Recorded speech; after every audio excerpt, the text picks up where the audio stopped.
Hello दोस्तों, live study channel में आप लोग का स्वागत है। और आज का टॉपिक में आप लोग को हम पढ़ाने वाले हैं कि LCM and HCF. LCM and HCF ये दोनों क्या होता है, ये दोनों को हम बेसिक से लेकर एडवांस लेवल तक जान लेंगे, है ना। ये एलसीएम और एचसीएफ का खेला आज अगर पूरे वीडियो को आप देख लेते हैं तो आप कभी जिंदगी में नहीं भूल पाएंगे एलसीएम और एचसीएफ को, इसका गारंटी हम लेते हैं। ठीक है दोस्तों, तो आइए स्टार्ट करते हैं कि एचसीएफ यानी कि पहले एलसीएम को पढ़ लेंगे, उसके बाद जो है कि एचसीएफ में चर्चा करेंगे, है ना। तो दोनों का पहले परिभाषा देख लेते हैं, उसके बाद जो है कि आप लोग को हम इसका पूरा डिटेल्स पढ़ाते हैं। तो परिभाषा देख लीजिए आप कि लघुत्तम समावर्तक, एलसीएम को हिंदी में कहते हैं लघुत्तम समावर्तक और संक्षेपण में हम बोलते हैं इसको लॉसा। और इसका फुल फॉर्म में अगर जाइएगा दोस्तों तो लीस्ट कॉमन मल्टीपल। तो परिभाषा देख लीजिए परिभाषा देख लीजिए कि वह छोटी से छोटी संख्या जो प्रत्येक दी गई संख्या द्वारा पूर्णतः विभाजित हो जाता है। वह छोटी से छोटी संख्या जो प्रत्येक दी गई संख्या द्वारा पूर्णतः विभाजित हो जाता है, दी गई संख्या का लॉसव कहलाता है। ठीक है, अब परिभाषा अभी देख लीजिए, उसके बाद जब हम बताएंगे आप लोग को एग्जाम्पल तो वहां भी आप लोग को समझा देंगे कि वह छोटी से छोटी संख्या सर क्या बोल रहे हैं। ठीक है, अब एचसीएफ का परिभाषा लिख लीजिए। एचसीएफ का परिभाषा आप देख लीजिए कि एचसीएफ का हिंदी क्या होता है, महत्तम समावर्तक। महत्तम समावर्तक, तो इसका फुल फॉर्म में जाइएगा तो highest common factor. Highest common factor, है ना। तो दो या दो से अधिक संख्याओं का मौसा वह बड़ी से बड़ी संख्या है। दो या दो से अधिक संख्या का मौसा वह बड़ी से बड़ी संख्या है जो प्रत्येक दी गई संख्याओं को पूर्णतः विभाजित करती है। जो प्रत्येक दी गई संख्या को क्या करती है, पूर्णतः विभाजित करती है। आप परिभाषा अगर उतारना चाहे तो आप उतार लीजिए। इस परिभाषा का मतलब आपको हम बताते हैं, है ना दोस्तों। तो इसको हम क्या करते हैं कि थोड़ा सा मिटा देते हैं, क्लीन कर देते हैं बोर्ड को, तब आएंगे आप एग्जाम पर। तो पहले हम पढ़ेंगे एलसीएम के बारे में, तब पढ़ेंगे एचसीएफ के बारे में। थोड़ा सा सब्र कीजिए आप ना। तो एलसीएम, तो एलसीएम की बात करें तो सबसे पहले अगर एलसीएम आपसे पूछा जाए तो बचपन में आप लोग सीखे किए हैं, हम लोग जो बचपन से पढ़ते आ रहे हैं, जैसे 8 4, है ना, 2, इनका एलसीएम क्या होगा 8 4 2 में। तो सबसे पहली बात कि आप इसको एलसीएम एकदम शॉर्ट में कैसे निकाल सकते हैं। तो पहले तो हम लोग जो बचपन में पढ़े हैं वो पहले देख लीजिए। बचपन से जो पढ़ते आ रहे हैं, जो एकदम प्रचलित विधि है, भाग विधि के द्वारा, गुणनखंड विधि के द्वारा भी जानते हैं, पहले भाग विधि द्वारा देख लीजिए। तो 2 से भाग लगेंगे इसको तो कितना आ जाएंगे 4, इसका आधा 2, इसका आधा कुछ नहीं तो 1। फिर 2 से लगाएंगे तो कितना आ जाएंगे 2, फिर 1 2 कम 2 1 और यहाँ पर 1। अब गुणा कर दीजिए तो कितना आ गया आंसर 8। अब यहाँ पर भी देख लीजिए, यहाँ पर क्या आएंगे 8 आएंगे। तो सबसे पहले इस विधि से अगर बनाए हम शॉर्ट में, है ना, क्योंकि अब दोस्तों कॉम्पिटिटिव एग्जाम की तैयारी के लिए ये भाग विधि के द्वारा हम लोग को बनाने में बहुत ज़्यादा देर लग जाता है, समय लग जाता है। इसे शॉर्ट करने के लिए शॉर्ट तरीका भी आना बहुत ज़्यादा जरूरी है। ठीक है, तो सबसे पहले इस टाइप का एलसीएम में करेंगे क्या कि जो सबसे बड़ी संख्या है उसको आप पकड़ लीजिए। तो सबसे बड़ी संख्या इनमें से कौन है, 8 है। और 8 को पकड़ के मन में ऐसा सोचिए कि जो जिस संख्या को हम पकड़े हैं, क्या इस संख्या को, जो दी गई संख्या है, क्या इससे भाग लग सकता है ना। तो 8 को हम पकड़े और मन में कैसा सोचे कि जो दिया गया इनके अलावा जो संख्या है, क्या उन सभी संख्याओं से इसमें भाग लग रहा है कि नहीं। तो बिल्कुल लग रहा है। दो के दो पढ़ेंगे 4 बार दोस्तों तो कितना आ जाएंगे 8 आ जाएंगे। 4 के 4 पढ़ेंगे 2 बार तो कितना आ जाएंगे 8 आ जाएंगे। और 8 के 8 में तो 8 तो पहले से आते हैं। यानी कि अगर इस संख्या को हम पकड़े, बड़ी से बड़ी संख्या को यहाँ पर पकड़ लेंगे और मन में सोचेंगे जो दिया गया संख्या है इससे अगर ये संख्या कट रहा है तो समझ जाइए कि एलसीएम वही संख्या हो जाएंगे। एलसीएम वही संख्या हो जाएंगे।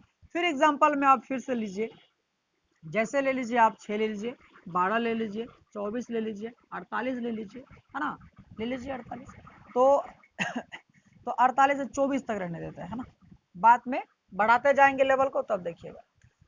तो यहाँ पर देखिए आप पकड़ के, सबसे बड़ी संख्या कौन है? 24 है। सबसे बड़ी संख्या कौन है? 24 है। तो जो 24 है, इस संख्या को हम पकड़ लिए। अब मन में सोचिए, क्या 24 जो है ये 6 से 24 छक्का 6 में 24 आ सकता है? 6 का पहाड़ा में आ सकता है। 12 का पहाड़ा में 24 आ सकता है? आ सकता है। तो ये सबसे बड़ी संख्या जो है, ये दी गई संख्या से कट रहा है कि नहीं कट रहा है? तो कट रहा है सर, विभाजित हो रहा है, पूर्णतः विभाजित हो रहा है। अगर यह दी गई संख्या से यह 24 अगर विभाजित हो रहा है, तो इसका एलसीएम जो है दोस्तों क्या हो जाएंगे? 24 हो जाएंगे। अब बोलिएगा कि अगर इसका पहाड़ा में नहीं आया ये सब तब, तो देखिए नहीं आएगा तो तब क्या करना है? तब करना है क्या, अगर यहाँ पर 2 हो गया, है ना, यहाँ पर 6 हो गया, अगर यहाँ पर हम ले लेते हैं 4 ले लेते हैं, और क्या ले लेते हैं? 16 ले लेते हैं, है ना। तो सबसे बड़ी संख्या इनमें से कौन है? तो सबसे बड़ी संख्या है तो 16 है सर। कौन सी है? 16। अब मन में सोचिए, क्या 2 का पहाड़ा में 16 आ सकता है? आ सकता है। 6 का पहाड़ा में आ सकता है? नहीं आ सकता, लेकिन 4 का पहाड़ा में आ सकता है। तो अब 6 का पहाड़ा में 16 नहीं आ रहा है, हम क्या करेंगे, ये 16 का पहाड़ा हम पढ़ते जाएंगे आगे। 16 का 16, 16 दूना 32। अब देखिए कि 2 के 2 में तो 32 आता है, 4 के 4 में भी 32 आता है, 16 के 16 में भी 32 आता है, लेकिन 6 के 6 में 32 भी नहीं आएगा। 16 तिया 48। अब 48 में जाके देखिए कि 48 को दी गई संख्या से भाग लग रहा है ना। तो 2 के 2 में तो 48 आएंगे ही आएंगे। 6 8 48 इसमें भी आता है, और 4 का पहाड़ा में भी 48 आता है कि नहीं आता है। 12 को 12 बढ़ देना 24, 12 तिया 36, 12 चौके 48। यानी कि 48 जो है ये सभी दी गई संख्याओं से कट रहे हैं, तो 48 इसका ही एलसीएम हो जाएंगे।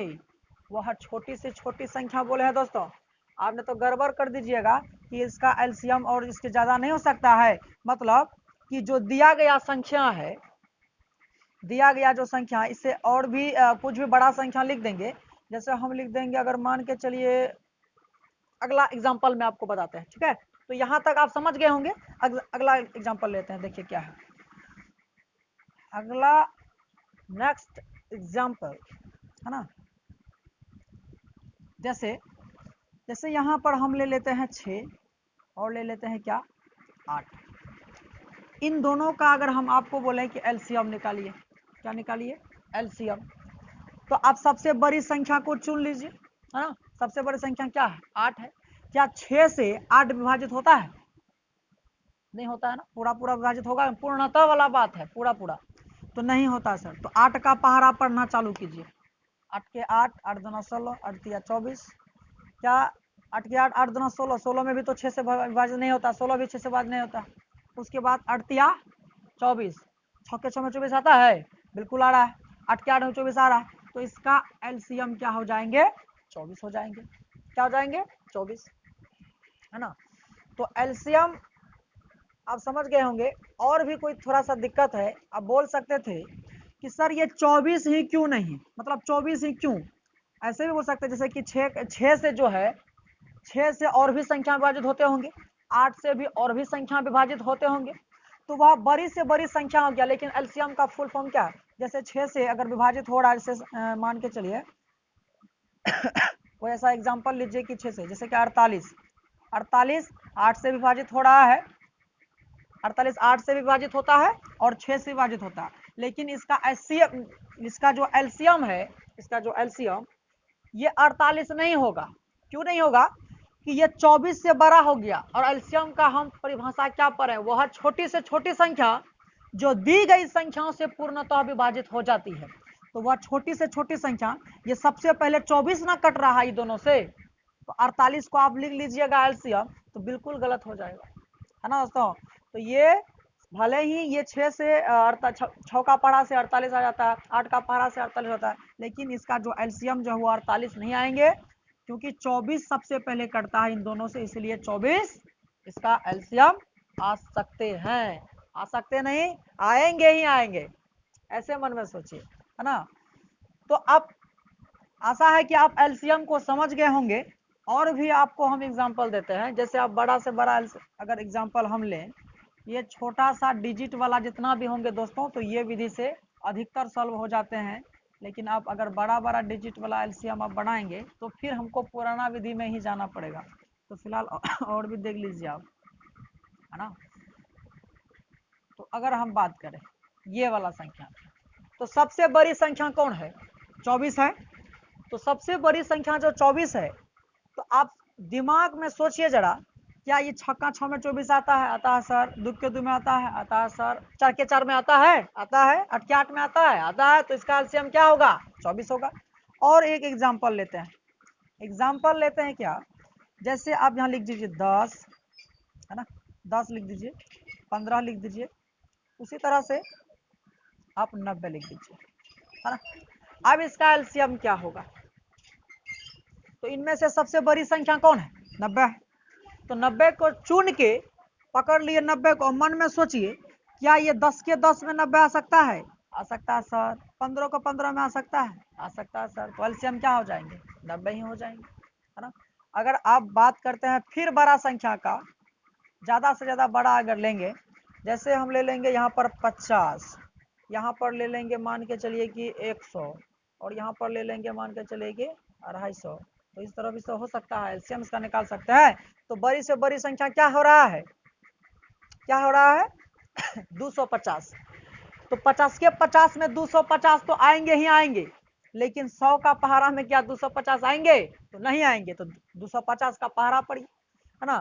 तो 250 गुना कितना होगा दोस्तों? 500। कितना होगा? 500। तो 500 क्या 50 के 50 में 500 आ सकते हैं? बिल्कुल आ सकते हैं। 100 का पहाड़ा में आ सकते हैं? आ सकते हैं। उसी तरह से 250 का पहाड़ा में आ सकते हैं? तो आ सकते हैं। तो बिल्कुल एलसीएम क्या हो गया? 500। क्या हो गया? 500। क्योंकि 500 में जो 500 जो है, ये 50 उसको काट देगा, 100 भी उसको काट देगा, और ये भी उसको काट देगा। तो इसका एलसीएम बिल्कुल यही आने वाले हैं, ठीक है।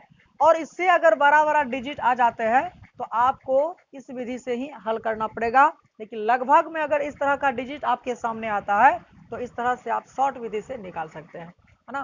तो आगे और भी अगर उदाहरण देखना चाहते हैं तो देख लीजिए। हाँ, और भी अगर अभाज्य संख्या दोनों दे दे, अभाज्य संख्या ने भी सम वाला दे देता है, तो हम लोग को क्या करना पड़ता है? जैसे अगर पूछ लिया जाए कि 7 और 5 का एलसीएम क्या होगा? 7 और 5 का, तो इनमें से किसी एक को आप पकड़िएगा, जैसे कि 7 को ही पकड़िएगा। क्या 5 के 5 को विभाजित करेगा? 5 का पारा उसको विभाजित करेगा? तो कभी नहीं।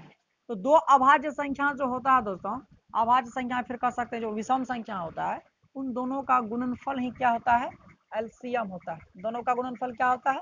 एलसीएम। तो ये दोनों को गुणा करेंगे तो 7 5 35, तो इनका एलसीएम क्या हो जाएंगे? 35, है ना। तो अब हम आते हैं किसमें? HCF में। उसके बाद आप लोग को फिर दोनों में तुलना करके पढ़ाएंगे। तो जो HCF होता है, यानी कि हाईएस्ट कॉमन फैक्टर, HCF, ये क्या होता है?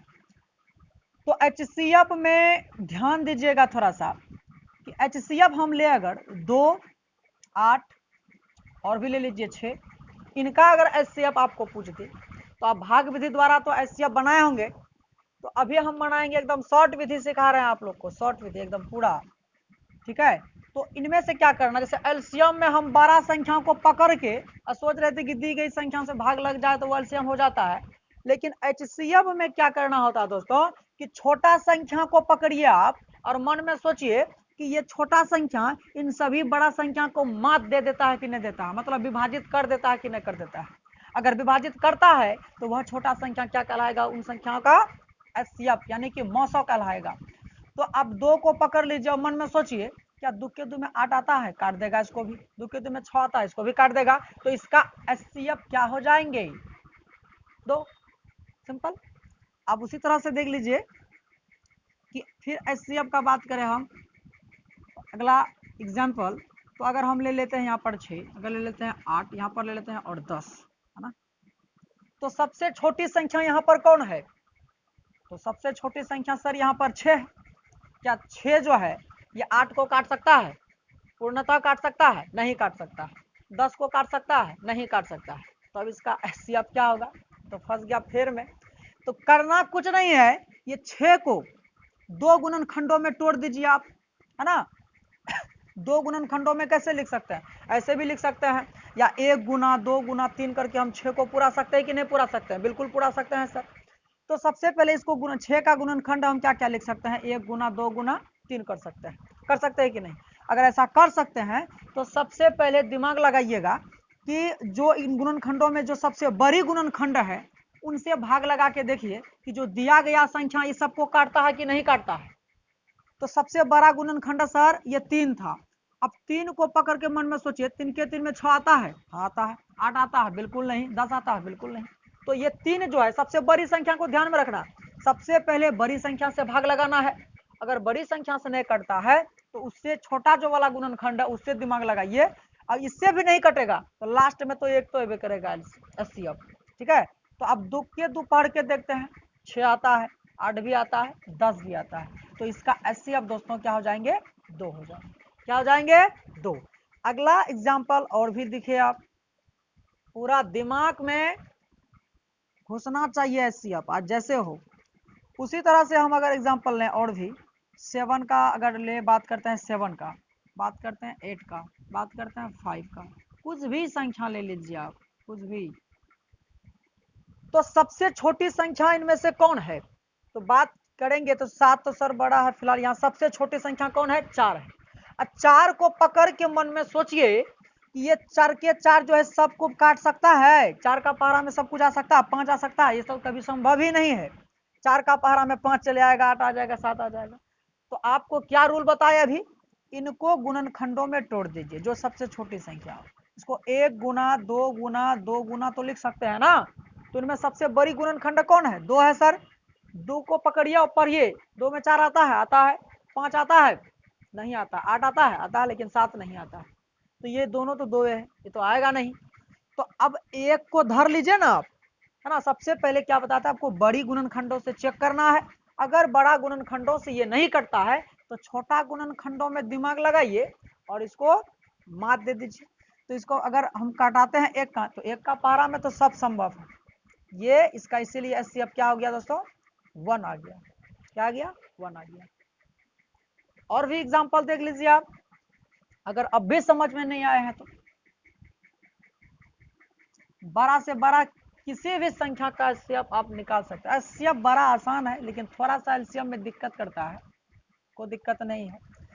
तो यहाँ पर एग्जांपल की बात करें तो आप कितनों ले सकते हैं, ले लीजिए, कितनों बोलिए आप, उतना ही लिख देते हैं। जैसे 3 को ले लिए, 2 को भी ले लीजिए, इतना का एचसीएफ क्या होगा सर। तो सबसे छोटा संख्या आपको क्या नजर आता है सर, 2। अब 2 क्या सबको काट सकता है सर, 4 को काट सकता है, 8 को काट सकता है, 24 को काट सकता है, क्या 3 को काट सकता है, तो नहीं। पूर्णतः विभाजित होना चाहिए। छोटी संख्या पकड़ के अब सोचिए मन में कि ये छोटा संख्या सबको विभाजित पूर्णतः करता है कि नहीं करता है, लेकिन ये तीनों को तो करता था लेकिन 3 को नहीं किया। ये इसमें एकदम आप करना क्या होगा, इसको तोड़ दीजिए 2 गुणनखंडों में। 1 गुना क्या लिख सकते हैं, 2। तो 2 से भाग लगा के चेक किए तो कटवे नहीं किया, तो ऐसे आप क्या आ जाएंगे, 1। ऐसे क्या आ जाएंगे, 1। तो आई होप आप लोग को एचसीएफ और एलसीएम आप लोग को समझ में आ गए होंगे। और जो हम लोग और एक विधि के द्वारा भी एचसीएफ बनाते हैं, जो भाग विधि, जो हम लोग शुरू से ही पढ़ते हैं, है ना। अगर आपसे कहा जाए कि 26 और ऐसे करके कि 91 का, है ना, एचसीएफ क्या होगा, एचसीएफ क्या होगा। तो इनमें से जो सबसे बड़ी संख्या है और सबसे जो छोटी संख्या, तो बड़ी संख्या कौन है, 91 है। तो छोटी संख्या से क्या करना है, भाग लगाना है ना। तो भाग लगा सकते हैं इसको 91 में। तो यहाँ पर 26 का पारा अगर हम 3 बार पढ़ते हैं तो दोस्तों 78 आता है। घटाते थे 11, 11 में 8 गया 3, और यहाँ पर बचा 1, 8 में, है ना, 1 चले गया तो 8 में 7, 1 बच गया 13। अब क्या 26 का पहाड़ा में 13 आ सकता है, नहीं आ सकता है। तो 26 को एकदम उठा के इधर पटक देंगे और 13 का 13 पढ़ना स्टार्ट करेंगे, 13 दूनी 26। तो ये शेषफल क्या आएंगे, 0। अब लास्ट में जिस संख्या से कटा है, यानी कि जिस संख्या से भाग दी शेषफल 0 आ गया, वही आपका क्या हो जाता है, एचसीएफ आ जाता है। क्या आ जाता है, एचसीएफ। यानी कि 13 से जब भाग दिए तो ये शेषफल क्या आ गया, 0। जब 13 से भाग दिए शेषफल जब 0 आ गया तो जो जीरो किया उसको तो क्या हो गया HCF, वही क्या कहलाता है HCF कहलाता है ना। इसका चर्चा हम डिटेल से बाद में करेंगे। आप देख लीजिए HCF और LCM क्या होता है, थोड़ा सा आप लोग को और भी हम क्या करते हैं कि थोड़ा सा लेवल ऊपर लेके जाते हैं कि HCF और LCM से प्रश्न कैसे आता है और किस तरह से हम लोग को कंपटीशन का एग्जाम में पूछा जाता है, देखते हैं। तो आप देख लीजिए दोस्तों कि एक फॉर्मूला है कि HCF गुना LCM, HCF गुना LCM ये बराबर होता है पहली संख्या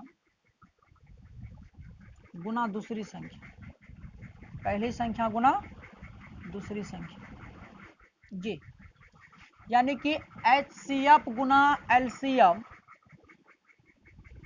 क्या होता है पहली संख्या गुना दूसरी संख्या। अगर आपसे प्रश्न करता है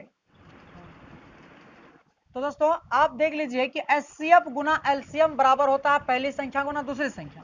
तो प्रश्न भी आप देखिए कि इस तरह से प्रश्न कैसे पूछता है, इसी के आधार पर प्रश्न पूछा जाता है कि दो संख्याओं का HCF अगर 4 है तथा LCM अगर 144 है और पहली संख्या यदि 16 है तो दूसरी संख्या क्या होंगी। तो इसको बनाने का तरीका बड़ा आसान है। देख लीजिए कि HCF गुना LCM, तो HCF कितना दिया है हमको 4 दे के रखा है तो 4 गुना LCM कितना दिया है तो सर LCM दिया है 144। अब बराबर में क्या होता है पहली संख्या गुना दूसरी संख्या, तो सर पहली संख्या देके रखा है 16 और दूसरी संख्या को आप x मान लीजिए। तो इस 16 को इधर लेके आएंगे तो किस में आ जाएंगे भागा में, है ना। तो 16 आ जाएंगे भाग में, बच गया किधर उधर x बच गया उधर। तो 16 16 कितना बार पढ़ेंगे कि ये चले आएंगे 144, तो 16 नवा 144 और 4 गुना अगर 9 कर देते तो 9 चौका 36, x बराबर क्या हो गया 36। यानी कि पहली संख्या यदि 16 है तो दूसरी संख्या कितना होगा 36 होगा, तब इसका HCF जो होगा वह 4 होगा और LCM जो होगा वह 144 होगा। आप 16 और 36 का LCM निकाल के देख सकते हैं, वो 144 ही आने वाले हैं और HCF निकाल के भी देख सकते हैं, इन दोनों का जो HCF होगा वह 4 ही आएंगे। ठीक है, तो इससे और भी इस टाइप का प्रश्न आप ले सकते हैं। जैसे बात करें और एक प्रश्न का, तो इस टाइप से एक प्रश्न हो गया दोस्तों। तो और अगर बनाना चाहते हैं इस तरह से आप दूसरी संख्या को कुछ मान लीजिए और पहली संख्या ज्ञात कर लीजिए, पहली संख्या को छोड़ दीजिए और या तो HCF दिया रहे LCM दिया नहीं रहे तो इससे भी आप ये दोनों संख्या को दे दीजिए, दोनों में से किसी एक को उलट पुलट करके आप बना सकते हैं। तो और भी HCF और LCM जो है कि भिन्न के रूप में पूछा जाता है। आपसे ऐसे पूछ लिए जाएंगे कि HCF, तो HCF बराबर और भी एक फॉर्मूला देख लीजिए आप कि HCF बराबर क्या होता है। HCF बराबर हो गया कि HCF बटा भिन्न वाला में जब पूछेंगे तो HCF बटा LCM, HCF बटा LCM, तो ये भी एक फॉर्मूला हो गया। उसी तरह से जब आपसे पूछा जाए कि LCM भिन्न के रूप में क्या होगा, तो LCM जो भिन्न के रूप में होंगे दोस्तों, तो LCM बटे क्या हो जाते हैं HCF, LCM बटे क्या हो जाते हैं HCF। ये कैसे बनेगा तो इसको एग्जाम्पल के जरिए आपको समझा देते हैं। जैसे आपसे पूछ लिए जाएंगे कि HCF बराबर HCF जैसे कि 6 बटे 2 कोमा 7 बटे, या फिर 7 नहीं लेके कुछ भी ले सकते हैं, चलिए 2 बटे 4 ले लेते हैं, है ना। आपको पूछ लिया गया कि सर ये 6 बटे 2 कोमा 2 बटे 4 का ये HCF क्या होगा। तो इसको निकालने के लिए बड़ा शॉर्ट तरीका है कि HCF बराबर पूछे तो जिसको बराबर पूछे तो वो सबसे ऊपर वाला का वही काम करना है और नीचे वाला का LCM बना देना है। तो हमको पूछा क्या HCF, तो यहाँ पर क्या करेंगे ऊपर वाला का HCF निकालेंगे। 6 और 2 का HCF आपको पता है कि सब HCF में छोटा संख्या चुनेंगे क्या होगा 2 होगा, है ना। तो 2 से 6 को काट सकते हैं तो HCF क्या हो गया 2, और नीचे वाला का LCM निकालना है तो 2 और 4 बड़का संख्या को चुनेंगे कि बड़ा संख्या को अगर ये 6 काट देगा, ये 2 काट देगा तो क्या हो जाएगा LCM भी यही हो जाएंगे, तो LCM क्या होंगे 4। तो आप काट देंगे 2 एकम 2 और 2 दूनी 4, तो इसका LCM आ गया, इसका HCF आ गया 1/2। तो इस तरह से अब बट्टे वाला जो है यानी कि भिन्न का रूप का जो HCF आप इस तरह से बना सकते हैं। और भी एक एग्जांपल देख लीजिए HCF का भी, तो HCF का और भी देख लीजिए कि HCF जैसे आ गया आपका, है ना। अगर 7 का बात करें 7/3 सर जी और 5/4 5 बटे बात कर लेते हैं किसका, कुछ भी ले लीजिए आप, 2 ही ले लीजिए, क्या दिक्कत है। तो 2 अगर ले लें, और भी संख्या ले लीजिए आप, अगर बात करते हैं और भी 2 ले लेते हैं, और भी यहाँ पर 3 ले लेते हैं, है ना, ले लिए। अब इसका एचसीएफ क्या होगा पता कीजिए, तो जरा बनाइए, तो वीडियो को रोक के अब बना के देखिए, अगर बन जाता तो ठीक है, नहीं बनता तो देखिए, देख लीजिए। तो आई होप आपने ऐसा किए होंगे। तो जैसे ऊपर वाला का क्या निकालना है, एचसीएफ, और नीचे वाला का एलसीएम, क्योंकि हमसे पूछा गया है एचसीएफ, तो जो पूछा जाएगा ऊपर वाला का वही काम करना है, और जो नीचे वाला का एलसीएम निकालना है। तो यहाँ पर अगर हम 7 और 5 और 2 का अगर हम एचसीएफ की बात करें, तो सबसे छोटा संख्या पकड़ेंगे, मन में सोचेंगे कि ये 5 के 5 को काट सकता है, तो नहीं काट सकता सर, कहीं दुक्के दो में 5 आएगा, 7 आएगा, नहीं, इसका गुणनखंड तोड़ेंगे तो क्या आ जाएंगे, इसका गुणनखंड 1 गुना 2, तो 2 नहीं काट सका तो 1 तो काट सकता है सबको, तो इसका एचसीएफ जो हो जाएंगे 1। अब एलसीएम निकाल लीजिए, क्या दिक्कत है, 3 2 3 सर जी, 3 से भाग लगाएंगे, सबसे बड़ा संख्या क्या है, 3 है, 3 को 3 काट सकता है, लेकिन 2 काट सकता है क्या, नहीं काट सकता, तो ये दोनों में क्या हो जाएगा, मल्टीपल, मतलब कि मल्टीप्लाई का समझ आए, तो गुना कर देंगे, क्या कर देंगे, गुना, एचसीएफ तो 1 आया, 3 और 2 का गुना कर देंगे तो कितना हो जाएंगे, 6। तो यानी कि इसका आंसर जो आने वाले हैं दोस्तों, वह 1/6 ही आएंगे, ठीक है। अब जरा देख लेते हैं कि एलसीएम सर जी ये वाला कैसे बनाए, तो एलसीएम भी देख लीजिए आप, तो एलसीएम कैसे बनाएंगे, है ना, तो एलसीएम भी उसी तरह से लिखेंगे, एलसीएम से 8/4 ले लीजिए, 7 कुछ ले लीजिए, 2 ले लीजिए, या फिर 3 फिर और कुछ भी ले लीजिए, क्या दिक्कत है। तो एलसीएम की बात करें तो ऊपर वाला का आप क्या निकाल दीजिए, एलसीएम, और नीचे वाला का आप निकाल दीजिए एचसीएफ। तो ऊपर वाला का एलसीएम अगर निकाले हम, तो यहाँ पर 8 7, उसके बाद क्या आ जाता है, 3 आ जाता है, जो कि ये सम संख्या, ये भी सम, ये भी, और किसी से खेबो नहीं करेगा, तीनों अलग अलग, तो गुना कर दीजिए ना, क्या दिक्कत है, 8 सती 56, और 56 को गुना अगर हम 3 से कर देते हैं तो सर कितना आ जाता है, 6 तिया 18, 3 5 15, और 15 1 16, यानी कि 168 आ रहा है, क्या रहा है, 168, तो 168 बटे में अब नीचे वाला का एचसीएफ निकालना है, तो छोटा संख्या चुन के अब मन में सोचेंगे कि इसको काटेगा, इसको काटेगा, तो वही एचसीएफ हो गया 2, क्या हो गया 2। अब इसको कटा दीजिए आप, क्या कटा दीजिए सर, तो यहाँ पर दो के 2 पढ़ें कितना बार, 8 बार में 16, और 4 बार में इतना, तो 84 बार में तो कट गया, कितना आ गया आंसर, 84, यानी कि एलसीएम जो आ गया इसका टोटल 84, देख लिए। और भी एक एग्जांपल देख लीजिए आप, जैसे बात करें 10/2 कोमा 20/5, है ना, 20/5, उसी तरह से और भी ले लेंगे 15/3। इसका अगर हम एलसीएम की बात करें तो ऊपर वाला का क्या निकलना चाहिए, एलसीएम, नीचे वाला का क्या निकालना चाहिए, एचसीएफ। तो ऊपर वाला का अगर एलसीएम निकालेंगे, सबसे बड़ी संख्या कौन है, 20, है ना, 20 है, तो अब 20 के 20 पकड़ के देखिए, क्या 10 से कटेगा, बिल्कुल कट जाएगा, 10 के 10 में 20 आता है, 15 से कटेगा तो नहीं कटेगा, तो 20 के 20 का पारा पड़िए, 20 के 20, 20 दूना 40, क्या 40 के 40 10 के 10 में आ सकता है, 20 के 20 में आ सकता है, 15 15 में नहीं आएंगे, 20 तिया 60, 60 15 15 में 60 आता है, 20 के 20 में 60 आता है, 10 के 10 में 60 आता है, तो हो गया ना एलसीएम 60। अब निकलना है नीचे वाला का एचसीएफ, तो यहाँ पर 2 से क्या सब कटेंगे, छोटा संख्या 2 है ना, 2 से कटेंगे सब, सर नहीं कटते हैं, तो इसको तोड़ दीजिए गुणनखंडों में, 1 गुना 2 लिखेंगे, 2 से नहीं कटेंगे सर, तो 1 से तो कटेंगे, इसका एचसीएफ क्या आ गया, 1, 1 से भाग लगाएंगे, नीचे वाला 1 का कोई वैल्यू नहीं, तो कितना आ गया, 60 ना हो गए। और नीचे वाला 1 का वैल्यू क्यों नहीं होता है, क्योंकि 1 से अगर 60 को भाग लगाएंगे तो भागफल क्या आने वाले हैं, 60 ही ना आने वाले हैं, तो इसीलिए नीचे वाला 1 का कोई वैल्यू नहीं होता है, ठीक है दोस्तों।